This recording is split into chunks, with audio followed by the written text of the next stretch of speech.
Well, thank you, everybody, and thanks to CRES and everybody as part of this team that organizes this amazing Metro Denver Green Homes Tour, which is near and dear to my heart. This whole idea, this is what I've been working my entire life on, is helping people make a difference, make a positive environmental impact.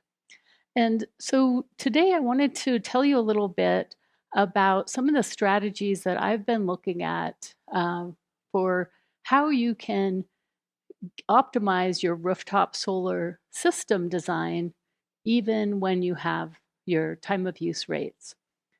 So let's see, this worked a second ago. Of course, try again.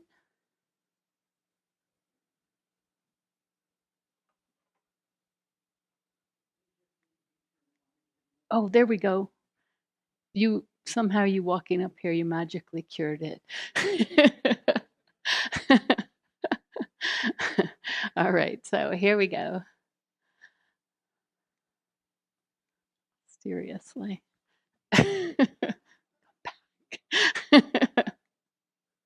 Oh, there we go. Okay. All right. So the presentation today, we're looking around 45 minutes or so, and then we'll have time for questions afterwards.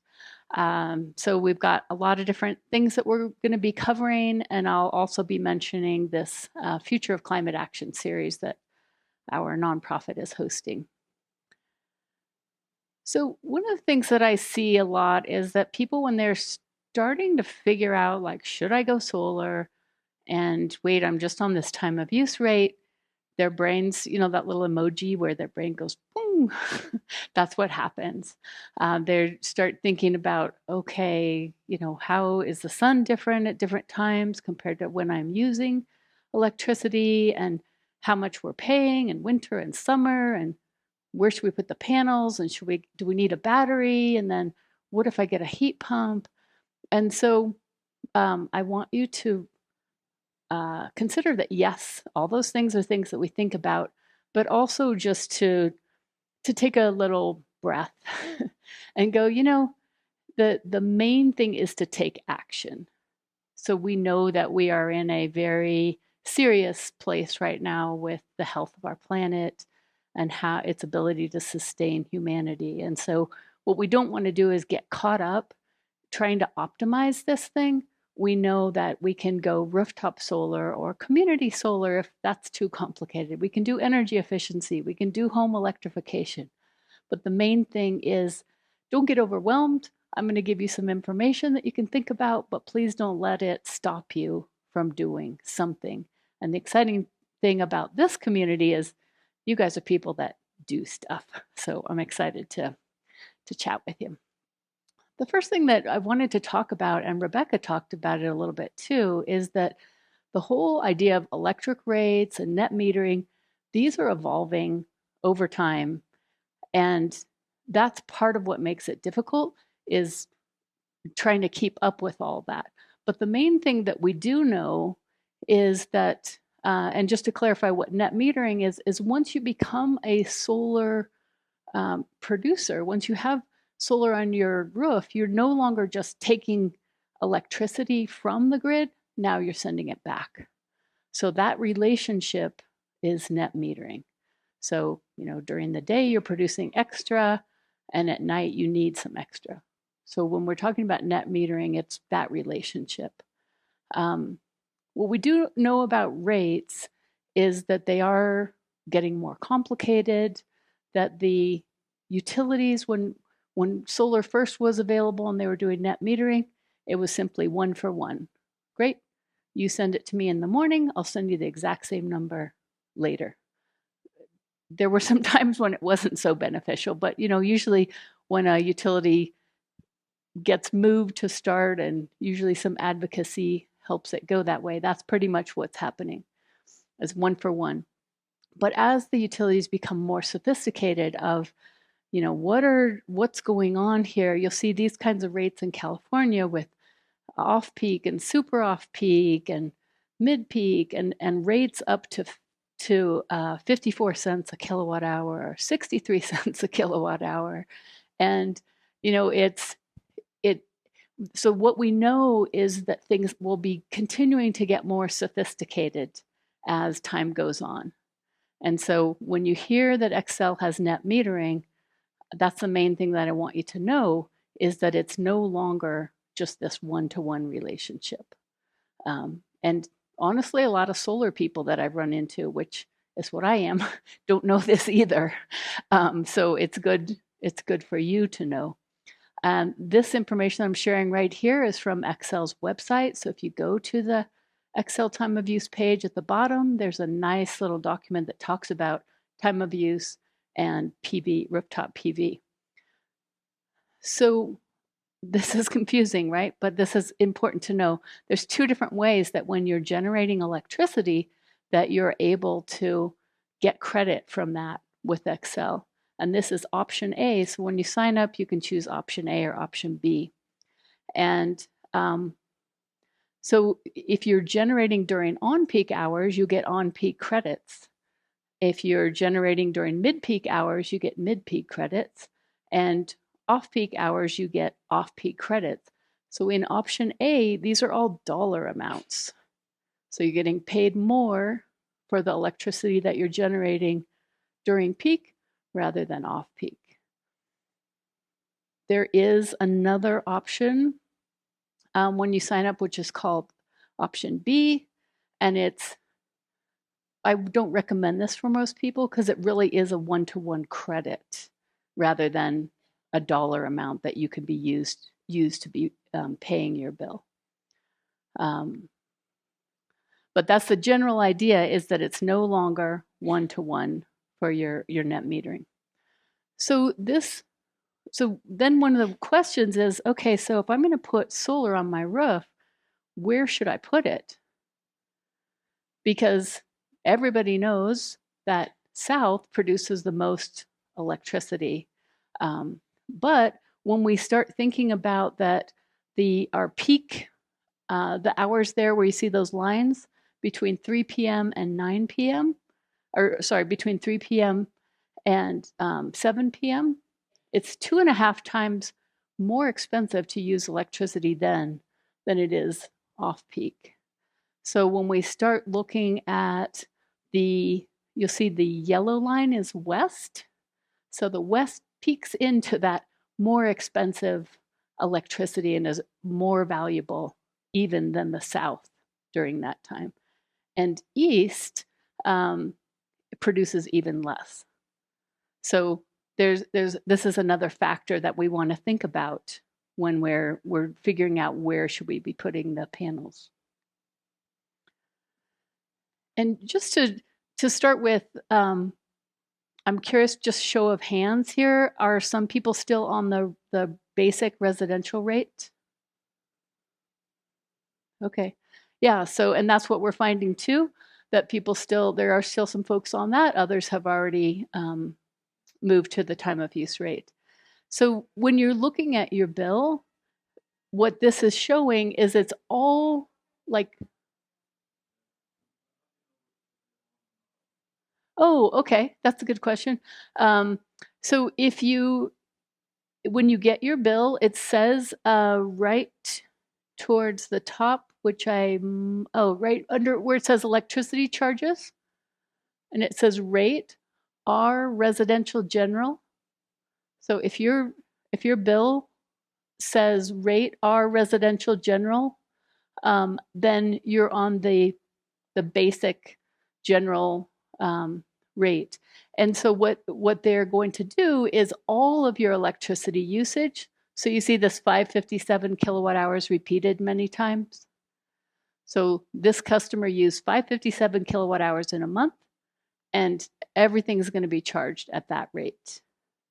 So that's the basic idea of that standard rate. And in the summer, this is a summer example of that same rate. The rate is going to be a little bit higher, but it's all at that one rate. And so I'll show you in a second how it looks different if you have a time of use rate. And so when you go into your Xcel account, you can also download your usage for a couple of years, and you'll just see one number for each of those months. So now, once you're moved to the time of use, and so Xcel is moving everyone to the time of use rate, there is an option to opt out of it. But if it's one of those things, if you do nothing, you'll get a smart meter and you'll get moved to the time of use rate. That started a couple years ago. They'll be finished within a couple years, getting everybody to that. So the time of use rate prices, as Rebecca was mentioning earlier, it makes a big difference when you run things. This is showing the summer rate. This was for last year. And the relationship between the off-peak, 11 cents per kilowatt hours, on peak from 3 to 7 p.m., 27 cents a kilowatt hours. So it's 2.5 times more expensive if you're using electricity in that 3 to 7 p.m. time. And the mid-peak is the 2 hours, the 1 to 3 p.m. So if you opt out, you would be at 14 cents per kilowatt hour for every hour during the summer. And that's a good thing to know, that that is an option. So if you're using the time of use rate and things aren't working for you for whatever reason, you do have this option to go to be able to opt out. I thought this was interesting because, can you see, this is a screenshot from my computer. So on October 1st, I've been waiting for what the new rates are, and they still didn't have them published on their website. They do now. Yes. Mm-hmm. And there's we're going to try to limit the questions till the end, just because of the recording, but you can opt out, and you can opt out for a certain amount of time. I think it's a year, and then you can opt back in. So it's not kind of an all or nothing thing. So I think that's good to know. So these are the winter rates, which you'll see are lower, and the difference between the off-peak and the on-peak is not, we're not talking now about a factor of 2.5. It's, maybe more like 50-some% higher. Or if you're on that fixed rate, it's 13 cents per kilowatt hour if you opt out.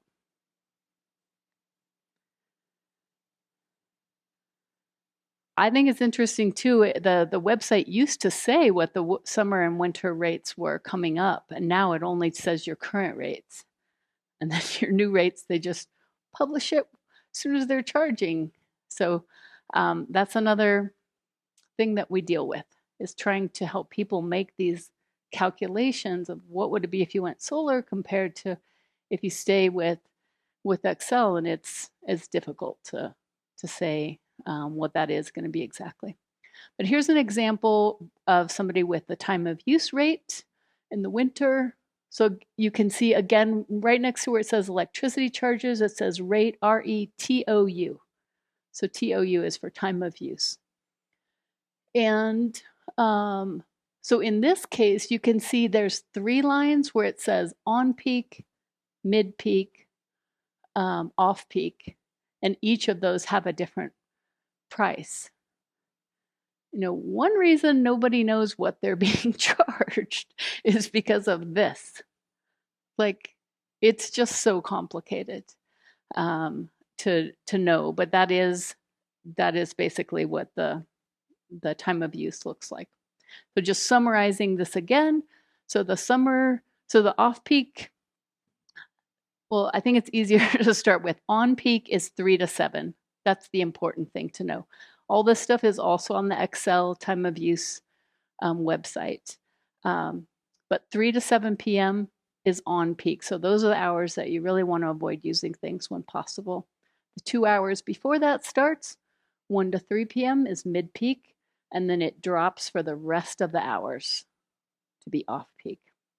So your new bill, as we were saying, will have all of your usage broken up depending on when you're using it.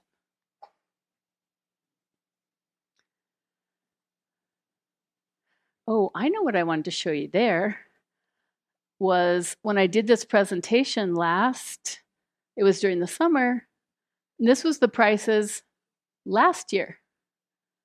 The winter prices, 11, 15, 18. The prices on the website right now, 12, 15, 19. So, yep. Oh, it's so crazy, right? You would have thought they might have gone down. But anyhow, so that's the time of use rate. And so when we're starting to think about, okay, so how do we design a solar system where the sun is doing this and our usage is doing this and our rate is doing this, that it gets pretty complicated, right? So one way to just avoid all that complication is to add a battery, to add storage.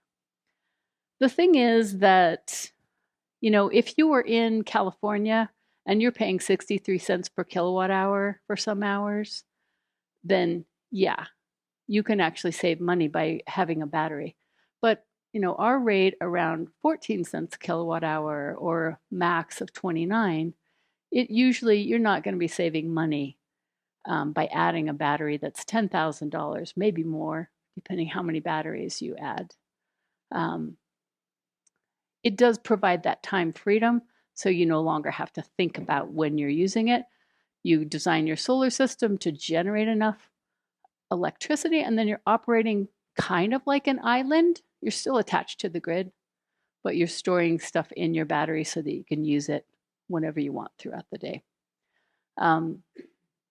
There is the option to add storage later. We were talking about this earlier today. It's not plug and play.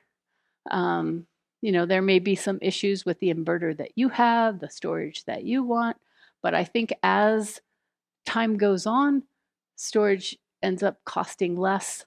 There's going to be more options, that more people are going to come back and add batteries. We're seeing that in California now. Companies that said, no way, we're not going to add a battery. Now they're like, well, actually, yeah, we will. So it's kind of a matter of how much market demand there is for it to figure these things out. So another strategy is to shift your usage. So this is the thing that, even if you do have solar, if you can avoid using your electricity as much as possible during that 3 to 7 p.m. time, then that's going to put you in a better spot. Here's an example. If you are on that time of use rate, one of the things you can download from Xcel is your usage by peak category. And this is really interesting because, you might be somewhat freaking out about how much your on-peak electricity is costing you. But then when you actually download it, you might see that you're already doing pretty well, that the amount of electricity you're using during that most expensive on-peak time period is not that high. So this information can really help you figure out what is best for you. Another strategy is to prioritize the south and west orientations. We talked about that a little bit earlier. And as I was saying, I've had a lot of these discussions with different solar consultants who, south, yes, that produces the most. This is an example of 4 kW of solar on a Denver address, pointing either south, east, north, or west. So you can see, yeah, the south really does outperform. So in a lot of cases, that's all you need. That will do it.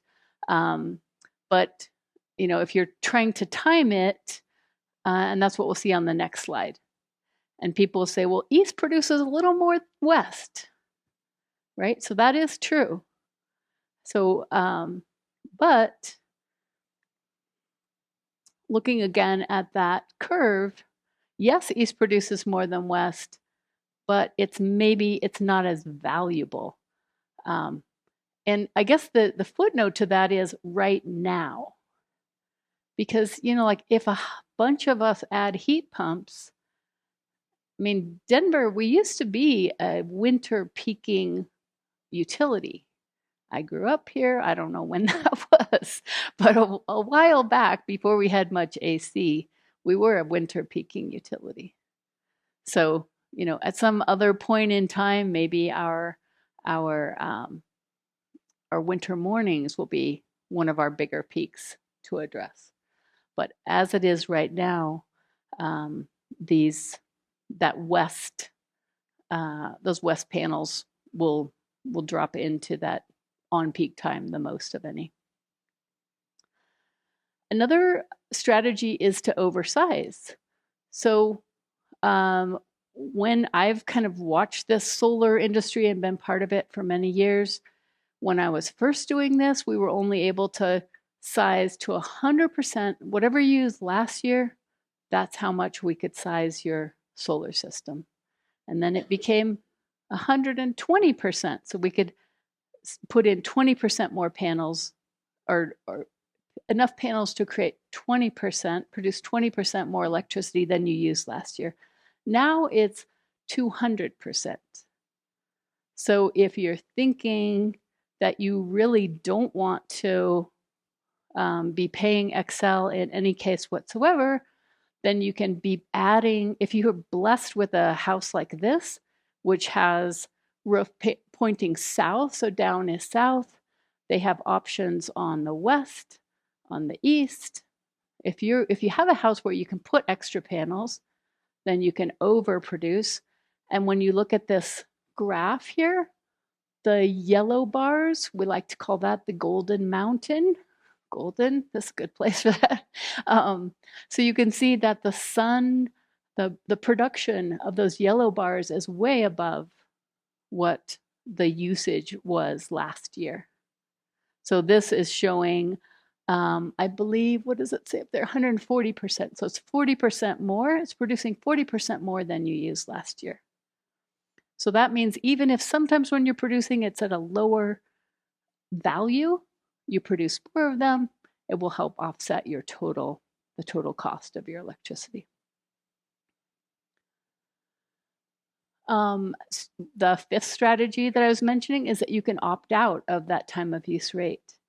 So I've tried several times to get a definitive answer from Xcel. Maybe I'm just not talking to the right person yet. But if you move to solar and that whole credit formula that says they'll give you credit for what the price is at that time, if you opt out, is it going to allow you to just stick with that one price, which could be to your advantage, depending on when you're using your electricity, where your panels are placed. The good thing is, as I was mentioning before, if you opt out, you can come back in. You can't do it daily. I think it's on a 12-month cycle. So it gives you a little bit of time to figure that out. I expect that this option to opt out will go away. I've asked several people at Xcel, will this go away? And they said, not that I've heard, but I expect it to go away at some point. So, solar panels are lasting you 25 years. So, good information that opting out might be helpful for a little while. I don't know if it'll be there forever. But the last thing is, just the idea that you can combine some of these strategies, and every home is unique and every family is unique. Is this your forever home? Or are you just, like for me, I would love to just buy a home, get solar on it, sell it, buy another home, are you just trying to get a lot of solar out there? Or are you actually trying to save money? Are you going to stay there forever? Are you going to give this to your kids? Depending on what your focus on is, it may depend, what the best option. Remember I showed you this house before? What I didn't show you was, see that tree on the west side there? This is an irradiance map. So when we're designing, we can turn this map on or off. It's showing how much sun is actually reaching the roof, where the yellow bright colors is the most amount of sun. So, we may break our rule here and say, it's actually too dark on that west side. Maybe we should put them on the east. So the reality is we have these different design strategies. And then when we're dealing with actual houses, we don't always have the benefit of choosing the ideal that we would like. So just as a summary, so the strategies were to add storage, which, maybe later. Maybe if you have a plug-in hybrid later, you might be able to do something with it. To shift when you're using your electricity, to prioritize south and west when you can, to oversize, possibly opt out of the time of use rate if it's not working on the time of use, or do some combination of the strategies. And so my takeaways are that every home and homeowner are unique. To balance your priorities, you're probably not going to get everything in your design. Sorry, that's life.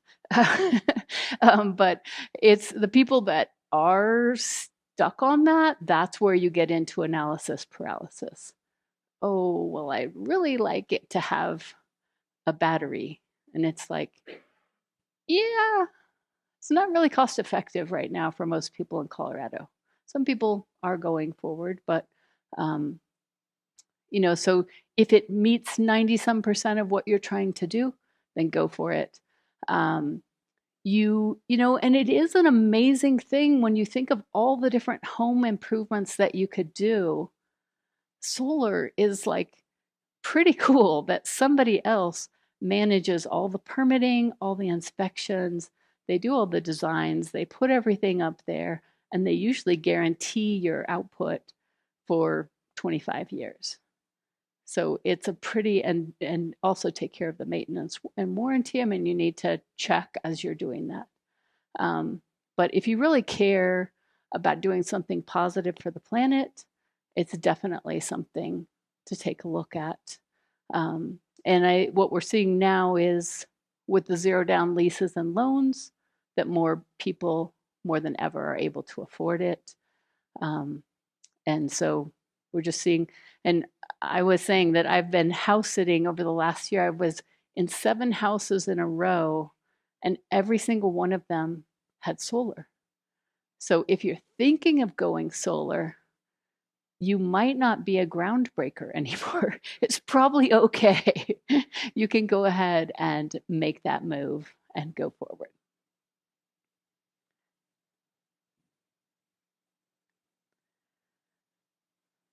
So again, this kind of wrapping up, if you get into the rooftop solar thing and you're like, you know what, we might sell the house in a year, we might do this, we might go to wherever, and you're just like, I can't go forward with solar, fine, move on.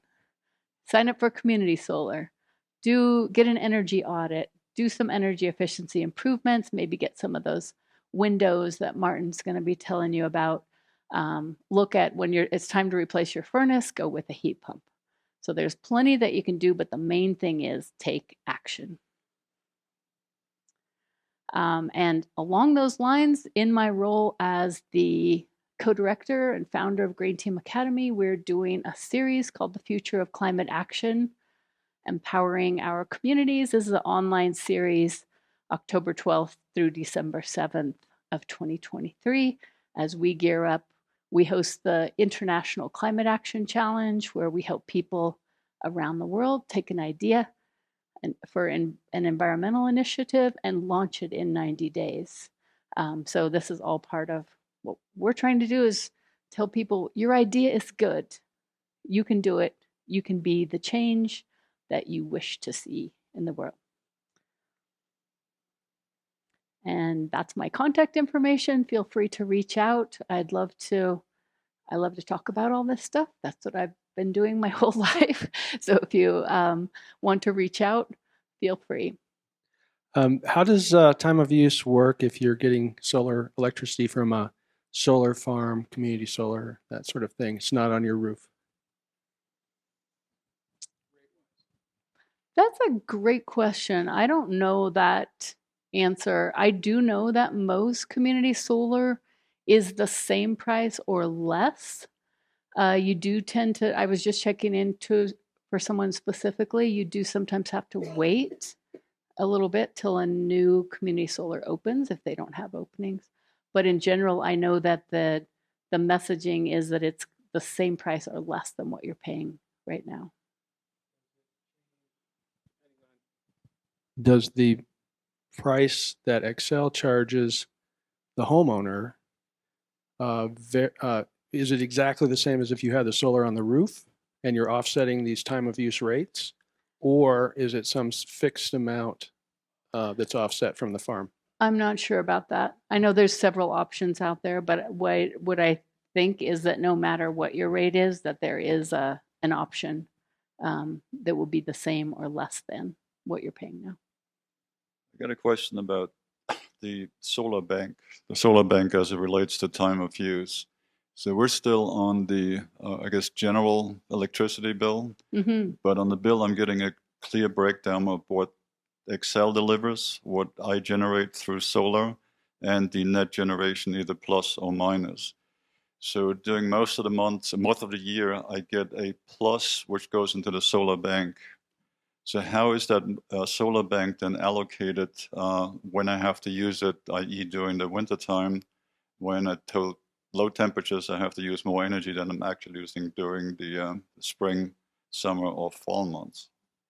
So you're an Xcel customer, you already have solar, and you're currently on the straight residential rate. Still, yes. So if and when you are moved to the time of use rate, which I would check with Xcel on that, because in some cases you get kind of grandfathered into a net metering when your solar starts. So you may have different options there, but it was, if somebody was starting new, they would have those solar bank, that option A and option B that I was showing you before. But because you signed up before, you may be grandfathered in. So that part I'm not sure. Okay. Grandfathered in which type of sense? That I'm staying on the regular general plan, or there's a time? Because when I talked to Xcel in, I believe, August, they told me the switch over to time of use would be April of 2024.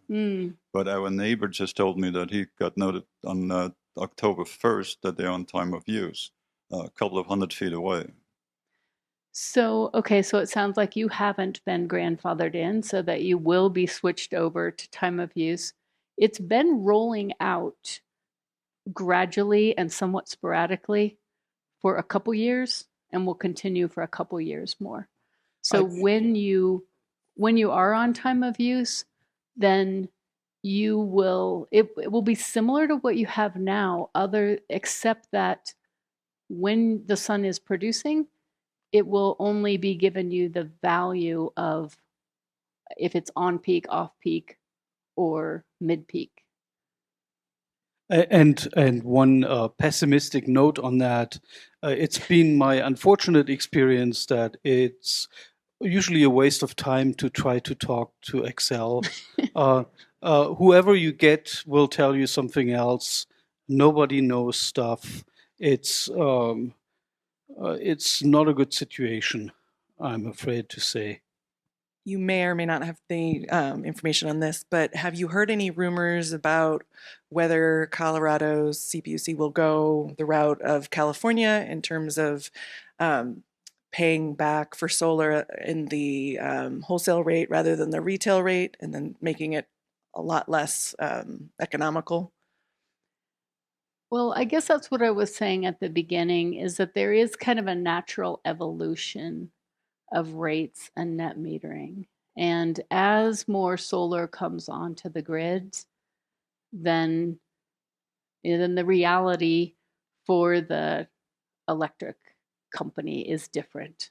When they have way too much solar at a certain time of day, then they probably are going to change things. So that's what I would expect. It's like in Hawaii right now, there's no net metering. There was new legislation passed in the spring this year that protects those rates so that they won't change to wholesale rates anytime in the foreseeable future. That's now in state law, that it has to be retail rates. And I believe that includes the other utilities besides Xcel and Black Hills, so it's statewide across all utilities. Yeah, the one I was going to ask, I guess, was so when you have those 3 different boxes of credits, Mm-hmm. is that actually money or is it just credits for that time of day? Because you could easily overproduce, say, in the off-peak hours, and you'll never be able to use those credits up because you'll never need them. And so could you use them for the on-peak? So in option A, it's the dollar value. I Okay, later saw that these are dollar bills. Dollar okay. bill, y'all. The So you, those credits at the bottom.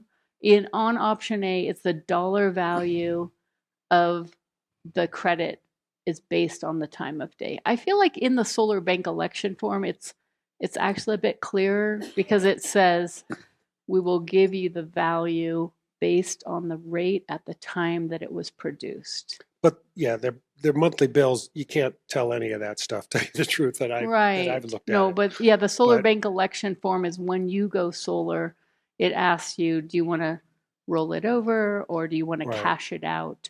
We usually recommend people roll it over with this scenario right here. Right. I was going to pass along, I put on some extra solar 2 years ago, and I had to convince them because I already had 50% of my electric covered by solar I put on in 2009. And one company said, well, they'll only allow you to look at last year's bill. And I said, that's crazy because I need to be able to look at my bill 10 years ago when I was not on any solar, and I want to get 125% of that. And one company said they'll never allow it. And I had 3 other companies that said they would. And so I did, and they did allow it. To me, not to use last year's bill because that's significantly reduced. I'd never be able to produce enough to cover my gas appliances. So I did get it to go up to about 140%, I guess, because they didn't look at it too close. And I guess the thing I noticed when I was talking to my solar installer and we were designing it, I said, I think with this time of day, we want to put some stuff on the west side. I'd already used all my south side stuff 10 years ago, so now I went east and west, and they designed everything on the east because of the low cloud cover in the east in the morning, so we get more solar in the morning. And I said, but I'm not covering myself in the evening, so let's put some on the west. And so we did. Unfortunately, she didn't know enough to realize what was going to happen because she split one of my strings. And even though you have power optimizers, splitting a string on the east and the west, so you have 5 panels on the east, 5 panels on the west, and they're both on the same string, you lose like 20% of your production for both of those panels because the power optimizers can't negotiate that. And so that consultant really should have told me, we want to go to micro inverters, and then you don't have to worry about that. But they were, we just went with standard string inverters. That's getting in the weeds here, but I think some people could appreciate that issue because this consultant just split a string, and you'd never do that 10 years ago, but this consultant with power inverters, I didn't think about it. They said power inverters make it all the same. If something's slightly covered by shade, it won't make the whole string produce at the lowest producing panel. And so I just took her for her word that those power optimizers are golden, but they're not. They can't accommodate. Yeah, that is getting a little bit into the weeds, but at the same time, like you said, that's a big impact. So but just maybe summarizing that point is if you do put panels on different faces, they should be controlled by different inverters, whether that's microinverters or a string of panels facing the same direction. It's just kind of a general best practices. So is there an easy way for those of us with solar to know whether we have option A or B, absent calling Xcel? Yes. So on your bill, the option A is a rollover. It's a continuous rollover. And option B, I believe it clears out annually. Is that right, Sam? Am I saying that? I think that's right. So if you're if you've never had like an annual where they say here's 23 cents or you owe however much, if you're on option A, it's continuous rollover, which is what most people want, because in the future, again, like let's say if you are charging an electric vehicle or you're running a heat pump or something more, using more electricity, it's probably going to be more valuable to have those credits sitting there rather than be cashed out at the end of the year. Yeah. Hi. The electric bill is quite complicated that I get from Xcel, and there's a lot of fixed costs on my electric bill. So my question is, it would seem to me that the people who benefit most from time of use are the people who use a lot of electricity, so that the ratio of those costs of electricity to the fixed cost is high. But if you're not using a lot of electricity, then the ratio of electrical cost to fixed cost is going to be lower, and it won't make so much difference if you're on time of use. Is this true or false? I don't see the one-to-one relationship with that. I think that everybody is going to have those. Here's an example, that fixed cost that, like in this example, is $5.60. There might be some other ones I'm not seeing just yet. But my experience I worked with a woman who had her electricity usage was less than 300 kilowatt hours a month, 240 some months, which is, less than half what you would expect kind of on average. And she really benefited from time of use because she was just so cautious with it.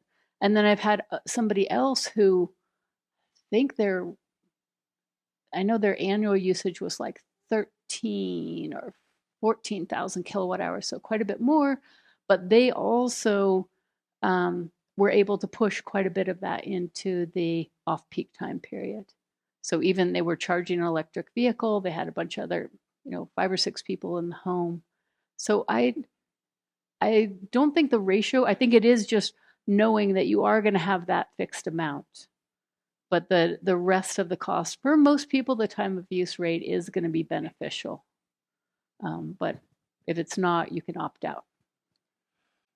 I've had a smart meter for a few months now, 3 months or so. And you look very smart. Well, unfortunately, the smart meter seems to be smarter than me, because figuring out how to read it is sort of one of my challenges. I even called Xcel, and as you pointed out, they have absolutely no information about how to read it, which I thought was bizarre. And I'm wondering if anybody here knows how to read it, or if there's like a website you can go to that, or if you know how to read because there's like 20 different numbers that it cycles through. And I figured out what most of them are, but there's maybe 3 that I still haven't figured out. And I'm wondering. That might be a question maybe somebody will. Hi. With regard to priority number 3, you showed a slide that had north, east, west, and south facing panels, and then you had kilowatt hours associated with each one. Could you bring that slide up again so I could get those numbers down? And then I guess that those panels are all equal area for east, west, north, and south.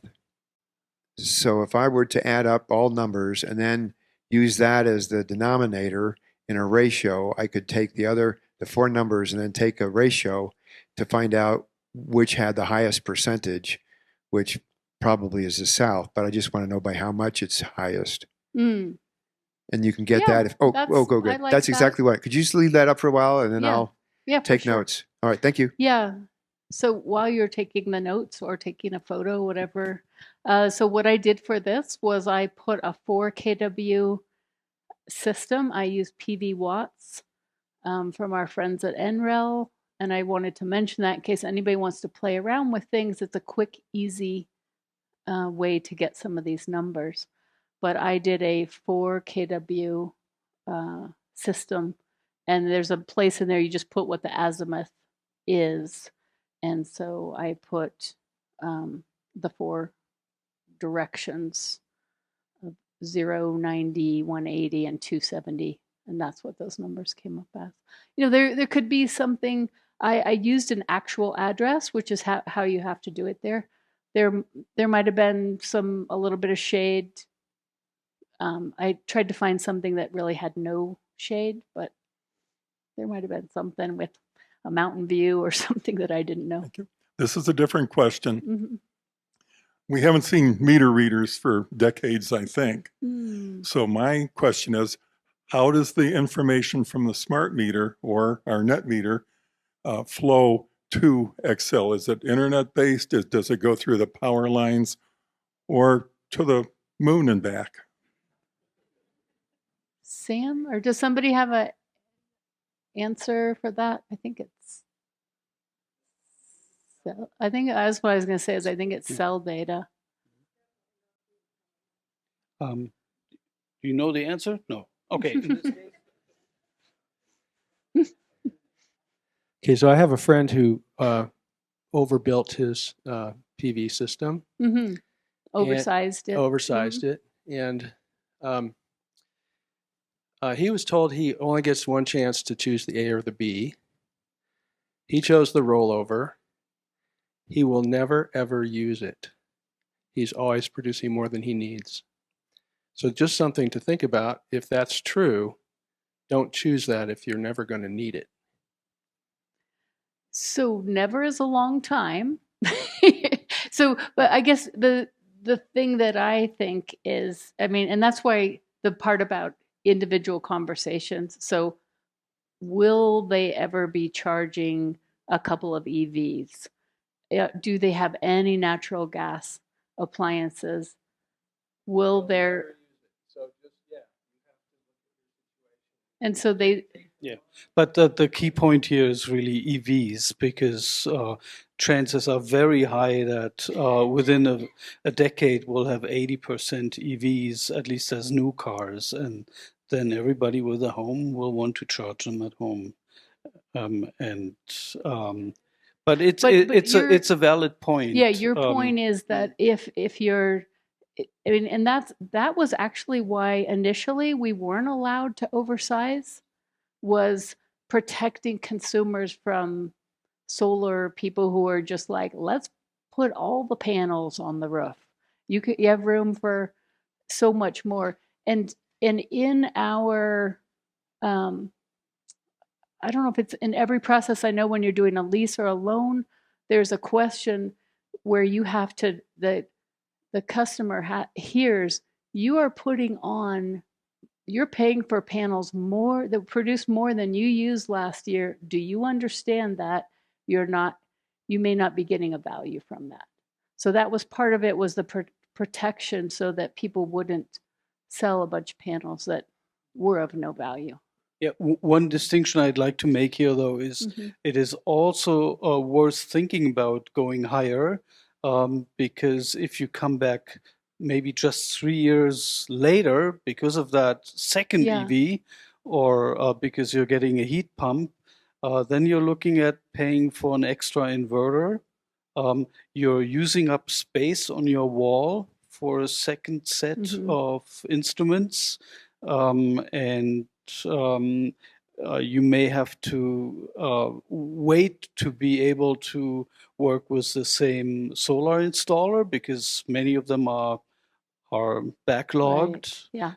So a lot of things to consider. So if you have the money, if the incentives are right, and we haven't even mentioned incentives yet, those 30% through the IRA, and there might be a chance those might be going away, then it might be both financially and procedurally prudent to go to the max that makes sense at this point, rather than staggering your installation. And I'm speaking from experience, because we're now on our third system, and we're having some of those problems. Yeah, having to wait for my installer to be available again, and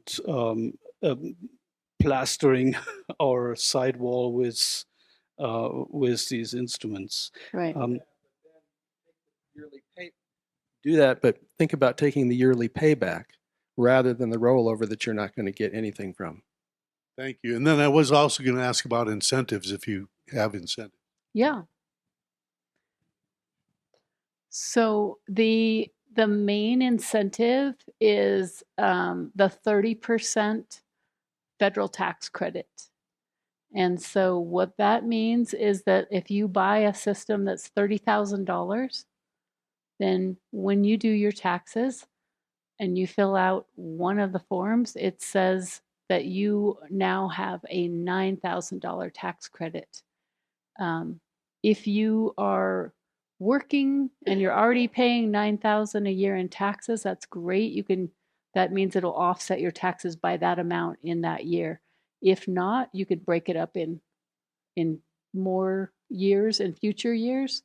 And if you're somebody that's retired and you don't see that you would ever have that tax credit would ever be a benefit for you, then some people are choosing to go with a lease instead, because then the company takes the tax credit and you get the lower payment, but you're not having to wait for it, for your taxes. But that's the main credit. There are a few others. The city of Denver has some that are linked to if you already have done a heat pump. There also are some with paying for the electrical upgrade that might be needed. And theirs are more linked to if you've already done a heat pump. So they're trying to encourage people to do a heat pump and then solar. Yeah, so I just had a comment about his because I'm in a lease with Sunrun and since 2017. And so I didn't pay anything for it. It was about a day's worth of construction. I didn't pay anything for it. I started out at like $45 a month for my house electricity, and it's up to $50 now. I know what my costs are going to be. So if anybody was retired or something like that, it's nice to know what your costs are going to be. And my energy bills are lower than ever. So my Xcel bill was $19 last month, and my Sunrun bill was $50. So what I was going to say to the gentleman in the front is, when you sell it back to the grid, is my understanding in my contract with my lease is you get pennies on the dollar for what you're selling it back to the grid for than what you're paying for it. But anyway, one of the things I noticed, and I need to go home and truly study my Xcel bill, and thank you so much. And thank you for this, because on Nextdoor, they were all shouting about their smart meters. And so I wanted to comment, but I wasn't really sure. So this puts a lot more perspective on that. So thank you for that. I'll be able to weigh in on those discussions a little more. But anyway, so I last month's Xcel bill was $19, but 11 of it was gas, but I don't have anything gas that I use in the summer. And so I'm wondering, how can they charge a gas service fee of $11 out of the 19 when I'm not using gas? I would love to see your bill. That's like what I do for entertainment. If anybody wants to have a virtual cup of coffee and look at your bill together, because there is a fixed charge for gas, there's a fixed charge for electricity. I don't know, without looking at it, I wouldn't know what that might be. I think it's the way it was designed to be. When my house went to geothermal, the same thing happened. For several months, we were not able to get really cut off from gas, and we still continued a fee that pretty much looked like that. And it took 2 tries with Xcel to finally have the gas line capped off and that fee stopped. But yeah, those if you ever read anything about how cheap electricity is becoming thanks to renewable energy, wind and solar, and you read about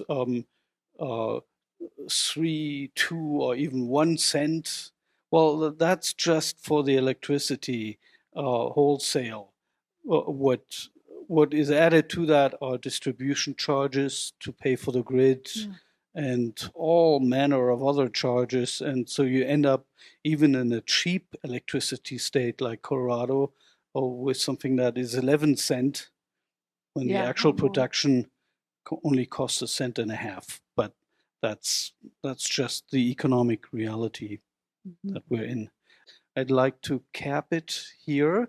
You can still beleaguer our presenter afterwards.